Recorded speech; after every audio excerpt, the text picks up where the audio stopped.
There's a version of grief that doesn't make the news.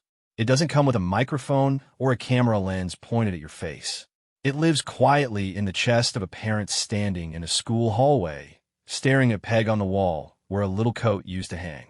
It shows up in the way a 7-year-old's teacher still, months later, sometimes reaches toward an empty chair in a classroom before catching herself. It is not dramatic. It is just present, always present. And for a long time after national tragedy, the people carrying that kind of grief wonder if the world has forgotten that they're still inside it, still drowning in it, even when the headlines have moved on to something else.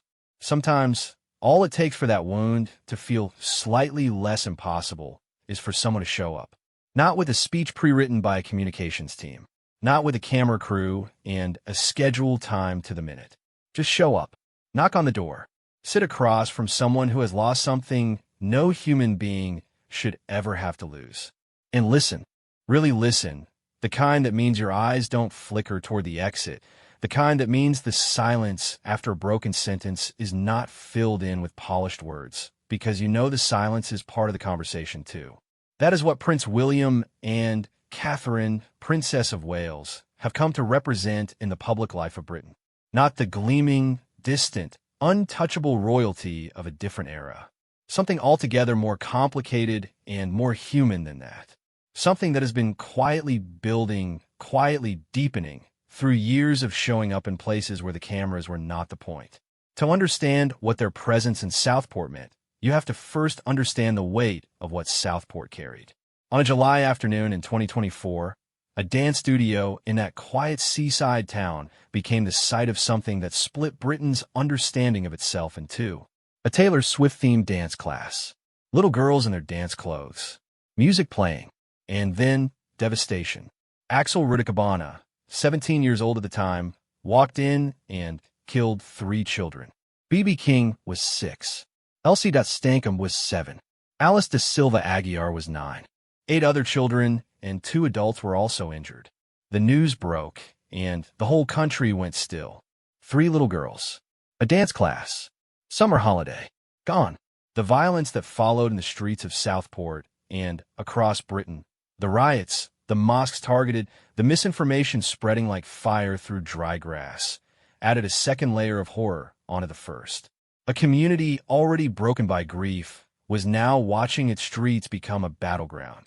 The families of BB, Alice, and Elsie were not just mourning their daughters. They were watching their town tear itself apart in the aftermath. They were living in the rubble of something that had happened on an ordinary Tuesday afternoon, and the rubble just kept coming. William and Catherine issued a statement immediately after the attack. The words were simple, but they were chosen carefully. As parents, they said, "We cannot begin to imagine what the families, friends, and loved ones of those killed and injured in Southport today are going through." That one phrase, as parents, mattered more than people might initially realize. It was not the formal language of protocol. It was the language of 2 people who had looked at their own children that evening, George and Charlotte and Louis, and felt something cold move through them. It was specific. It was honest. It acknowledged that they were not standing outside the feeling, looking in at it from a safe and regal distance. They were standing inside it, as any parent in the country was that night, unable to fully breathe. But a statement from a distance is one thing. What came next was different. In October 2024, William had planned a solo visit to Southport. It had been organized quietly, without fanfare, intended to be a private engagement with the bereaved families and the emergency responders who had been first on the scene that day. The plan was William, alone, going to sit with people in pain and acknowledge what they had survived. And then Catherine made a decision that said everything about who she is. She decided to go with him. It is worth sitting with that for a moment, because context matters here enormously. Catherine had spent much of 2024 in a private battle that the public was only partially aware of. In January that year, she had undergone abdominal surgery, and in March, she had filmed herself delivering news that stopped the world: cancer. She had been diagnosed with cancer. The woman who had always appeared as the picture of composure and strength, who had been photographed smiling through 1,000 public engagements, who had quietly held her family together through the turbulence of royal life, was sitting on camera telling the country that she was sick, that she would be undergoing chemotherapy, and that she needed time. The public response was overwhelming. People who had never given much thought to the Princess of Wales found themselves genuinely frightened for her. Letters poured in. Flowers appeared outside Kensington Palace without anyone organizing it. Something shifted in the public relationship with Catherine that year. The carefully maintained distance between a royal figure and the people who watch her life began to close because she had shown them something real, something vulnerable, and they had recognized it immediately as human. She completed her chemotherapy course in the summer of 2024. Her September video announcing that milestone, filmed outdoors, golden light, her children running in the background, her voice steady but soft, was watched by millions. She said she was not out of the woods yet. She said recovery was a long road. She said her focus needed to be her family and her health. And then, in October, she put on her coat and went to Southport. The visit had been William's. She had added herself to it, quietly, because she felt compelled to. Later, sources close to the couple made clear that the nature of the tragedy, children, parents, a community in grief, was something Catherine felt she needed to be present for. That she could not sit at home while her husband went to hold space for parents who had buried 6 and 7 and 9-year-olds, while she was herself a mother of 3. She could not, and so she went. They arrived in Southport and were taken to meet the families privately, not in a formal hall with rows of chairs and officials flanking the walls. Privately, one family at a time. The couple spent half an hour with each family group. They were reportedly 45 minutes late to the next part of the schedule because the conversations ran long. They ran long because William and Catherine were not watching the clock. They were listening. The families of B.B. King, Alice de Silva Aguiar, and Elsie Stankham sat with the prince and princess and talked about their daughters. Not about the attack. About their daughters. About who they were. What they loved. What made them laugh. The kind of questions that allow a grieving person to be, for a few moments, not just a victim of something terrible, but a parent of someone wonderful. That is a specific kind of gift. That is knowing that grief does not want to be fixed. It wants to be witnessed. It wants someone to sit across from it and not flinch, not rush toward reassurance, not reach for the nearest exit. It wants presence. Real, unhurried, uncalculated presence. William knew grief from the inside. He had known it since he was 15 years old, standing in front of a nation that had watched him lose his mother and then watched him carry it. Diana. The weight of that loss had never fully left him, and he had learned over the years, sometimes painfully, sometimes beautifully, that you cannot carry grief alone, and that the people who help you most are the ones who do not pretend the weight is lighter than it is. He said as much explicitly when he visited Child Bereavement UK in early 2025. Sitting with young people who had lost parents, he did not arrive with platitudes. He arrived with recognition. Sometimes the hardest thing about grief, he told them, is finding the words for how you actually feel. A 16-year-old boy named Clayton came away from that conversation and told journalists that William was a genuine person, very down to earth, and that you could see when he said he understood that he actually did. He knows what it's like, Clayton said. That is the thing about real empathy. It cannot be faked. Not in a room with someone who is really, truly hurting. You can perform sympathy. You can perform concern. But empathy, the actual closing of the distance between your experience and someone else's, that either happens or it doesn't. And when it happens, the person on the receiving end of it knows immediately. They feel it in the air before any word is spoken. In Southport, in October 2024, it happened. And the families of 3 little girls who had been taken too soon felt, for an hour, that they were not alone. After the private family meetings, William and Catherine walked to the Southport Community Center to meet with the emergency responders. The paramedics, the police officers, the healthcare workers who had been first on the scene and who were still, months later, carrying the particular horror that comes from being the person who arrived when the worst had already happened. They met with the people supporting the mental health of those responders. They listened to stories that do not make it into news reports, the ones that live in the body long after the incident itself is over, the ones that wake people up at night. Catherine, still recovering, still navigating her own journey back toward health, stood in those rooms and gave people her full attention. That in itself was not small. She had every reason, every justification to be resting. She had chosen this instead. By the time the visit ended, the schedule had long since slipped. The car pulled away, and the town of Southport had been given something it needed badly, but could not have asked for: the simple, irreducible comfort of knowing that the country's future king and his wife had sat with them in their grief and had not been in a hurry to leave. That was the first time they came to Southport. They would come back. Asterisk, asterisk, a touch that spoke volumes.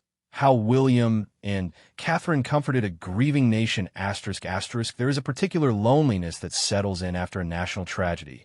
Once the vigils are done and the news vans have gone home and the flowers on the pavement have turned brown and been cleared away.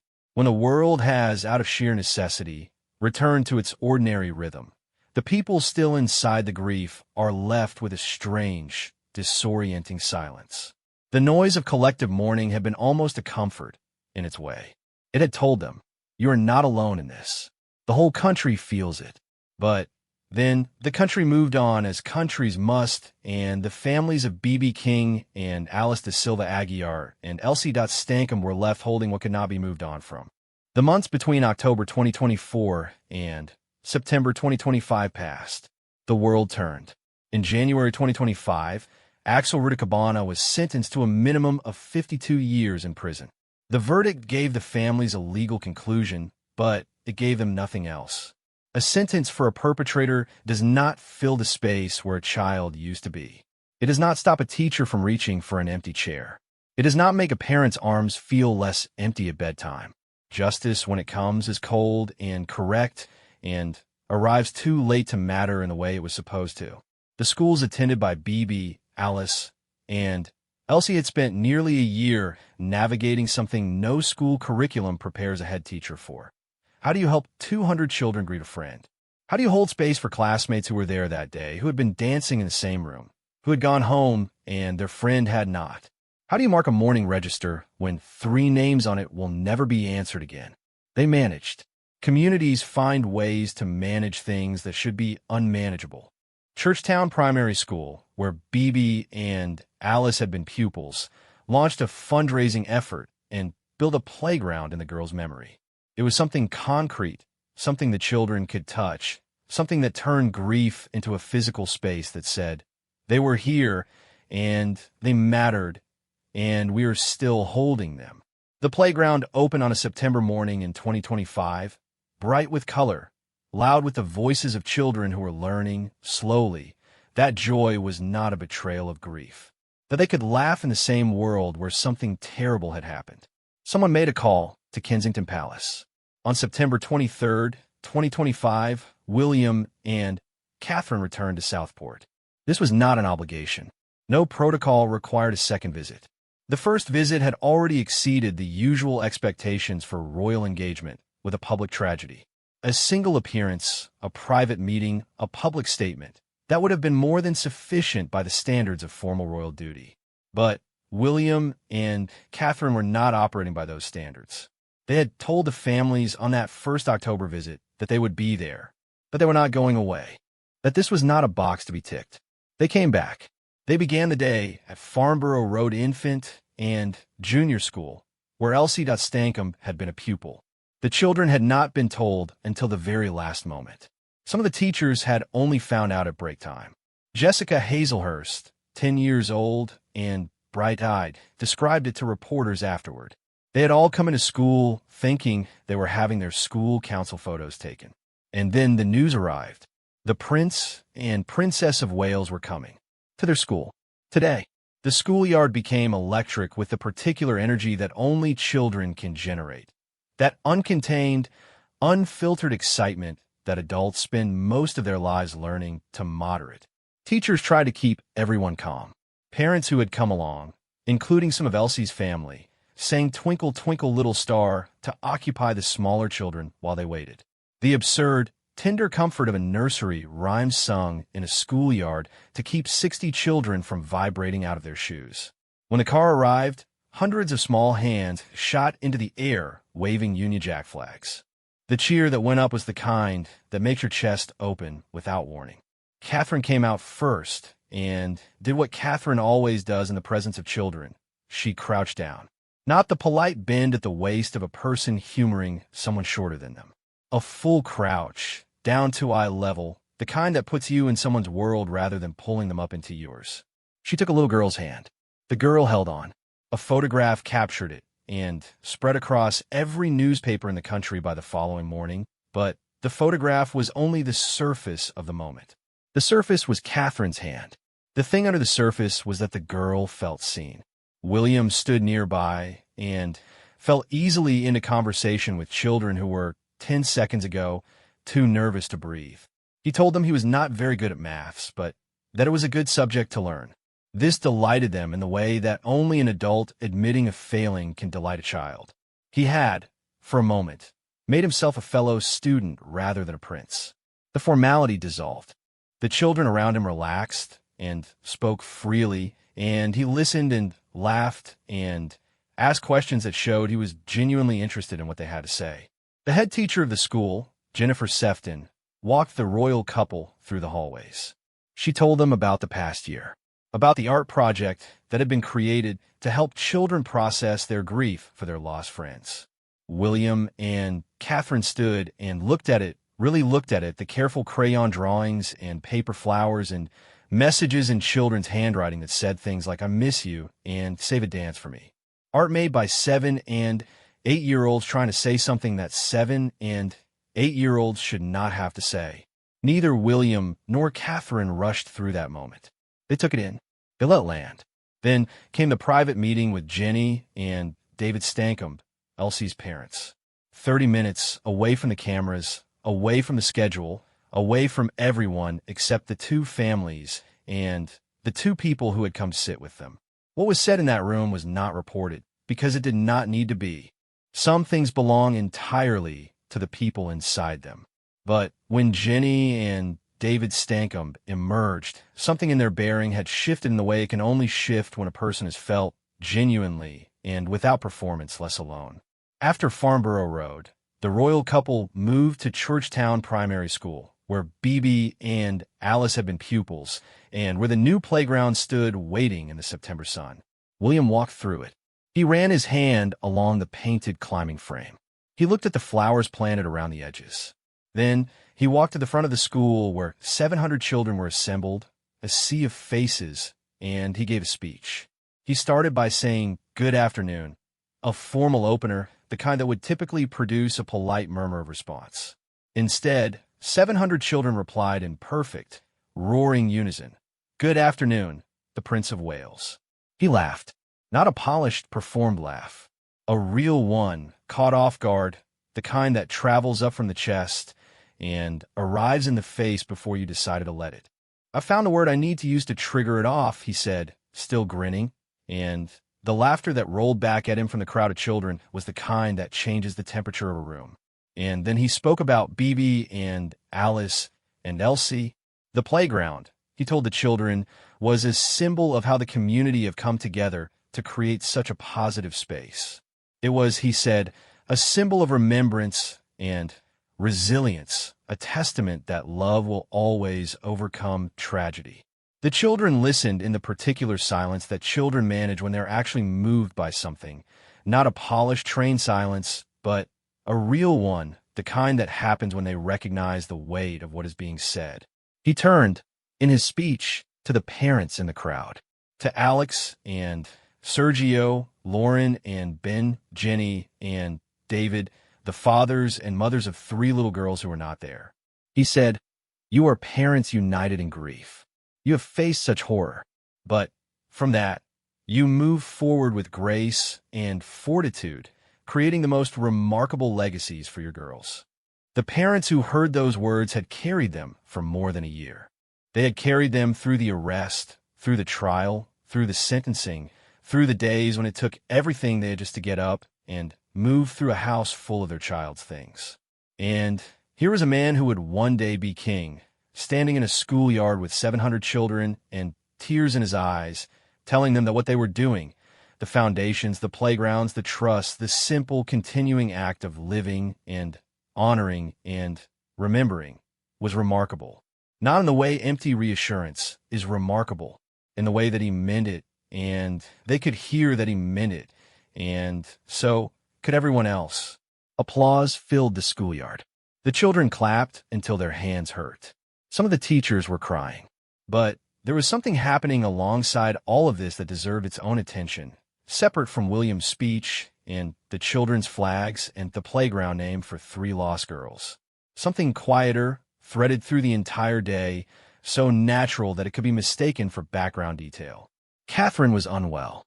Not in the acute, urgent way she had been in the depths of chemotherapy, but she was still a person in recovery, still a person for whom a full and public day of this emotional intensity carried a real cost.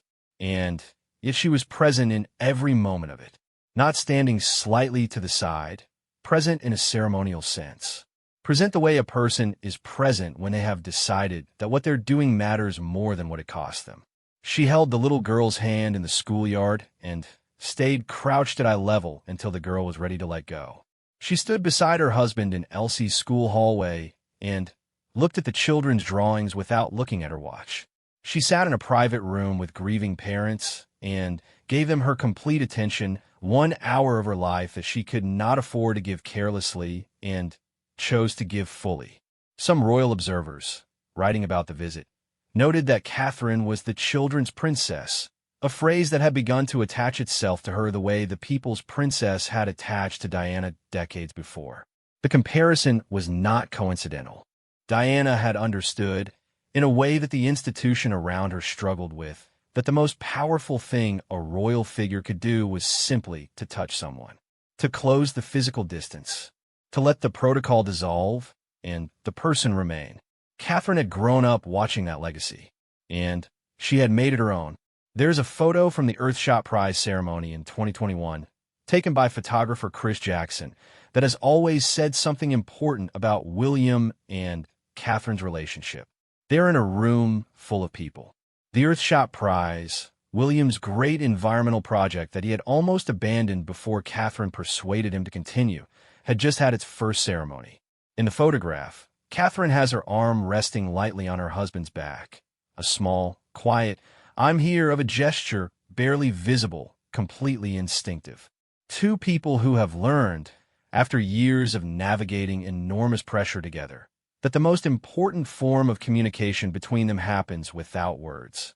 What Southport saw on that September day in 2025 was a version of that.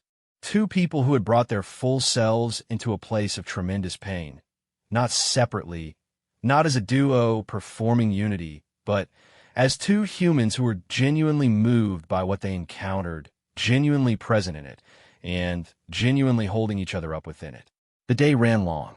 It always ran long when William and Catherine were doing something real. The schedule slipped the way it slips when you're actually listening to people instead of performing the act of listening at them. When the car finally pulled away from Churchtown Primary School, the children on the pavement waved until it disappeared. Some of them were still waving after it was gone. That kind of loyalty is not manufactured. That kind of warmth is not produced by protocol. It is produced by the simple, radical act of treating people as if they matter, not as a policy, not as a photo opportunity, but as an actual lived conviction that every single person you stand in front of is worth your full attention. The parents of Bibi and Alice and Elsie drove home that day to houses that were still full of everything that would never change. The empty chairs, the little coats, the half-finished drawings. But they drove home knowing that the people who would one day lead this country had looked them in the eye and held their grief and said, without any need for elaborate words, "We see you. You are not forgotten. We're not going to pretend this is over." It was a second visit. Nobody required it. That was exactly the point. Asterisk a touch that spoke volumes. How William and Catherine comforted a grieving nation, asterisk, asterisk. There's a question that sits underneath every story about grief and comfort and the people who show up to witness it. A quiet, honest question that most people think but rarely say out loud. It is this: does it actually help? When a prince and princess visit a town that has lost 3 children, when they sit in private rooms with bereaved parents and walk through schoolyards and give speeches and hold small hands, does any of that actually reach the place where the grief lives? Or is it ceremony? Is it theater? Is it the beautiful, well-meaning surface of something that ultimately cannot touch the real wound? The honest answer is that it depends entirely on how it is done. There's a version of royal condolence that everyone has seen and recognized for exactly what it is. The formal handshake, the careful look of concern, the pre-approved words of sympathy delivered to a person who will spend the rest of the day telling friends they met the prince or princess, half flattered and half aware that something more was needed and was not quite given. That version of comfort is not useless. It acknowledges that a person exists, that their loss has been noted, that the institution of a monarchy has recorded their pain. It is not nothing, but it is not the thing that lives in the chest afterward.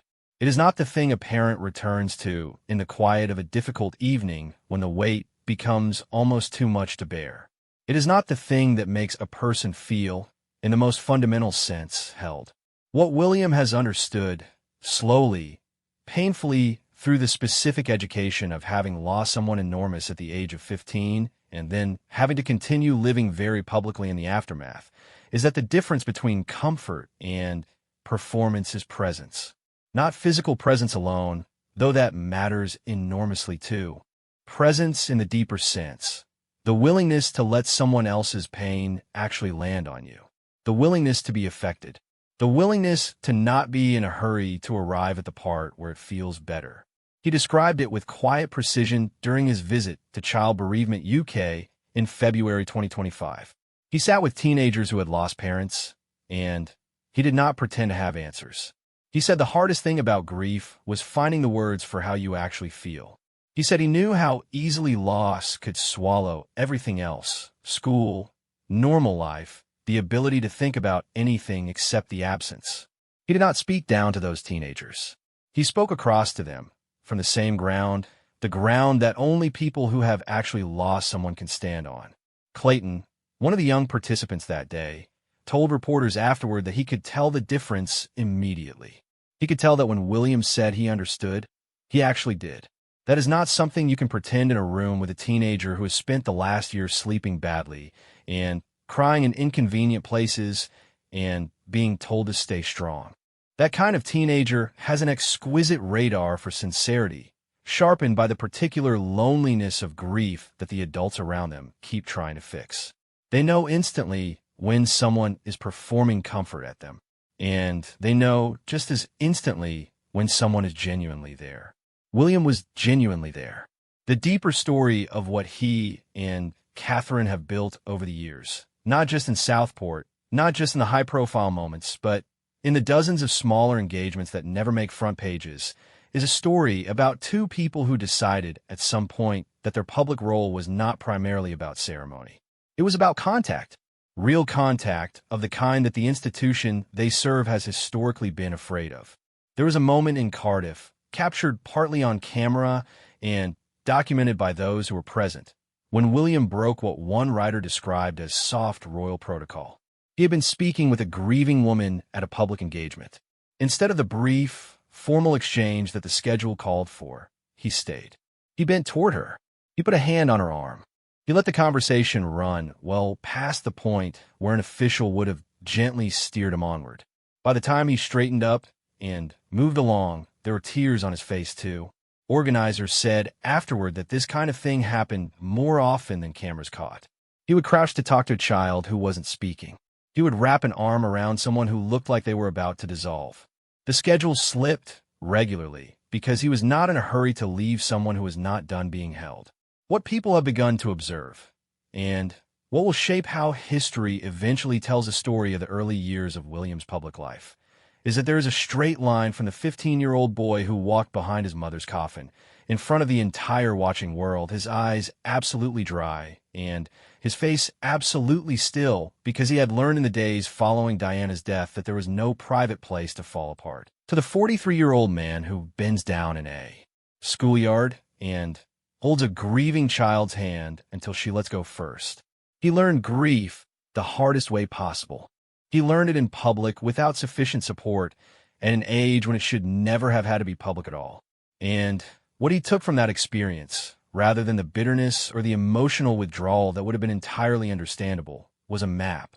A very precise and detailed map of what grief needs and what it does not need, and the particular failure of well-meaning people who want to help but cannot stop themselves from reaching for reassurance too quickly, cannot sit with the rawness of it, cannot hold the silence without filling it.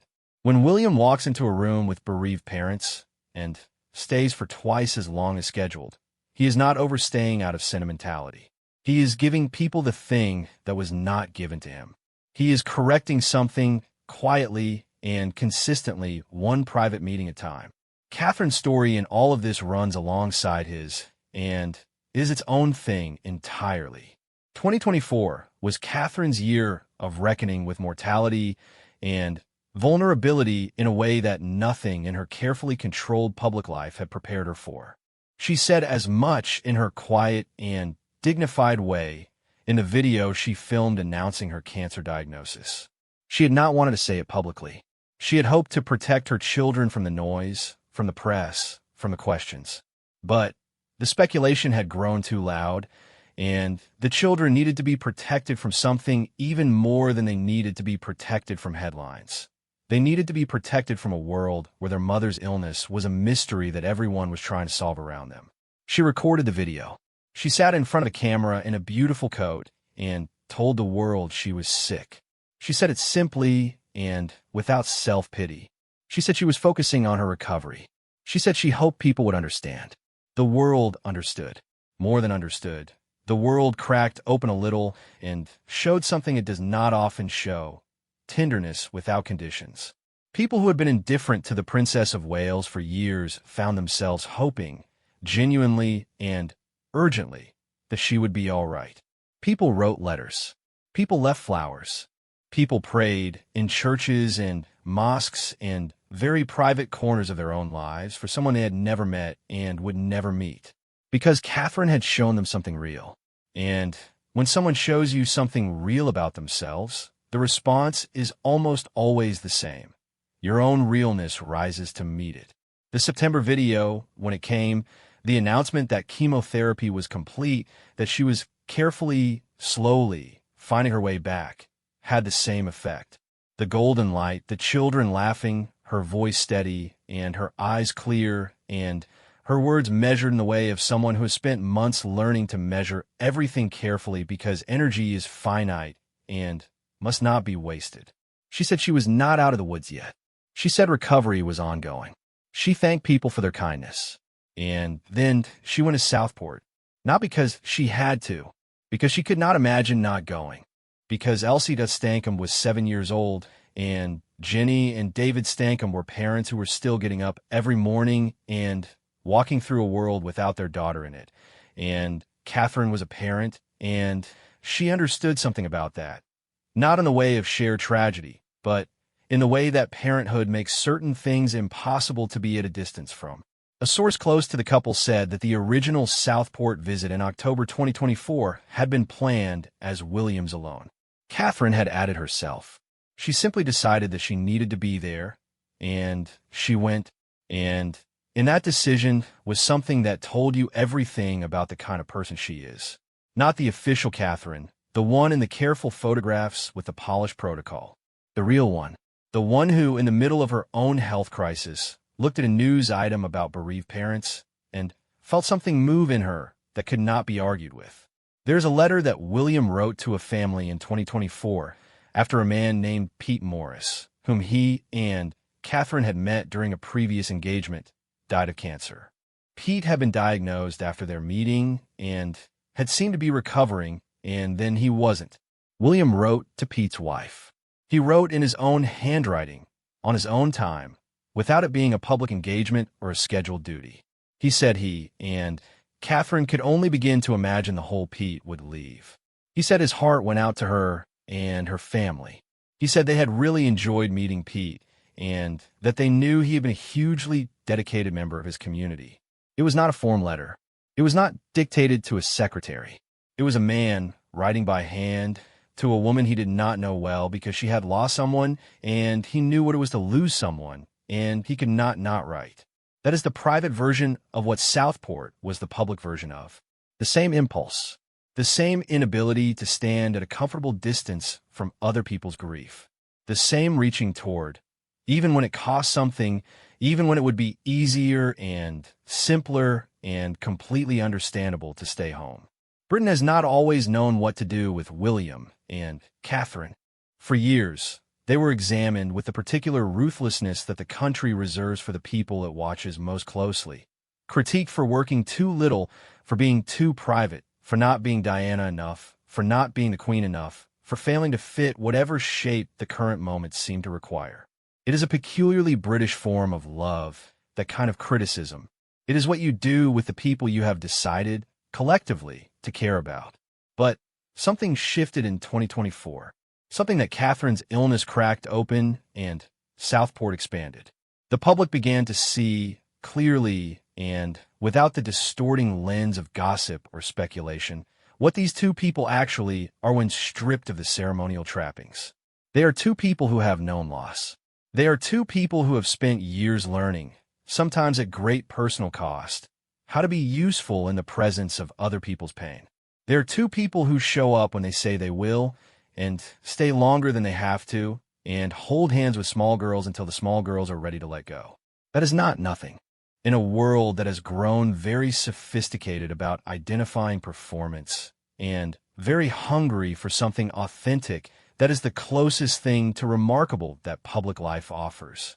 The children in the Southport schoolyard waved until the car was gone. Jenny and David Stankham carried home something intangible but real, the knowledge that the people who would one day lead the country had not forgotten Elsie. The teachers who had spent a year navigating the impossible task of holding a school community in grief went back to their classrooms carrying a little less alone. None of that brings anyone back. Grief does not get smaller because a prince sat with it for an hour. The empty chairs remain empty. The names on the register that are never answered remain unanswered. But the distance between a person in pain and the knowledge that they are seen, that they are held, that they are not invisible in their grief, that distance can be closed by someone who chooses to cross it, by someone who refuses the comfort of formality and steps into the actual, difficult, unglamorous work of sitting with what cannot be fixed. William and Catherine chose to cross it, not once as a gesture, twice, and in smaller ways, repeatedly, through the steady accumulation of private letters and unscheduled conversations and visits that ran 45 minutes past the official end time because the person across the table needed a little more. A touch that spoke volumes. It is a phrase that could have been figurative. It was not. It was a hand on a shoulder in a schoolyard. It was a crouch at eye level with a child who needed to feel seen. It was a princess in recovery, spending the first available energy of that recovery on someone else's sorrow. It was a prince with tears on his face in a Cardiff crowd, telling himself the schedule could wait, because the schedule was never the point. The point was always the people. It always will be.